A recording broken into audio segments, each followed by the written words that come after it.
আসসালামু আলাইকুম প্রিয় দর্শক, আশা করছি সকলে ভালো আছেন। তো আজকে আমার গাড়লগুলো আমি গোসল করাই দিলাম। দর্শক দেখতে পাচ্ছেন আমার গাড়লগুলো কীভাবে পুকুরের মধ্যে দিয়ে সাঁতার দিয়ে চলে যাচ্ছে আর কি। তো দেখুন দর্শক, প্রত্যেকটা গাড়ল একে একে লাইন বাই লাইন লাফ দিচ্ছে পানিতে, লাফ দিয়ে সাঁতার কেটে এপার থেকে ওপার চলে যাচ্ছে। তো দর্শক, আমাদের গাড়লগুলো আমরা এইভাবে গোসল দিয়ে থাকি, 2বার থেকে 3বার সাঁতার কাটাই এপার এইভাবে পুকুরের এই মাথা থেকে ও মাথা।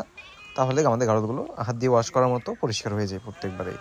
তো আমরা এইভাবে এখন যেহেতু গরমের সিজন চলে আসছে, তো সকলেই আপনারা 1 দিন 2 দিন পর পর বা 3 দিন পর পর গাড়লগুলোর এইভাবে গোসল করাই দিবেন। তাহলে গাড়লের স্বাস্থ্য এবং শরীর দুইটা ভালো থাকবে, ঠান্ডা থাকবে, কোনো রকম গায়ে ময়লাও হবে না। গায়ের ময়লা হলে পরে পরিষ্কার হয়ে যাবে। দর্শক, তো আপনাদের খামারের পশু প্রাণীগুলো এইভাবে যত্ন করবেন এবং ঠিকমতো খাওয়া দাওয়া করবেন। আর যেহেতু গরমের সিজন চলে আসছে, সব গাড়লগুলোর পশম কেটে দিবেন।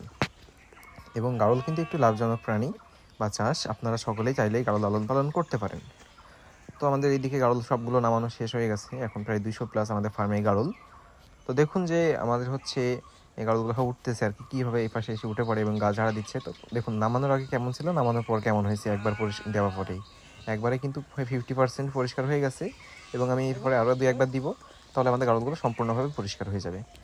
তো দর্শক, আমরা এই ভিডিওটা সকালে বেশি বড় করছি না, আর বন্ধুদের মাঝে ভিডিওটি শেয়ার করতে ভুলবেন না দর্শক। তো সকালে ভালো থাকুন, সুন্দর থাকুন, সুস্থ থাকুন। আবারও দেখা হবে পরে একটি ভিডিওতে। আসসালামু আলাইকুম।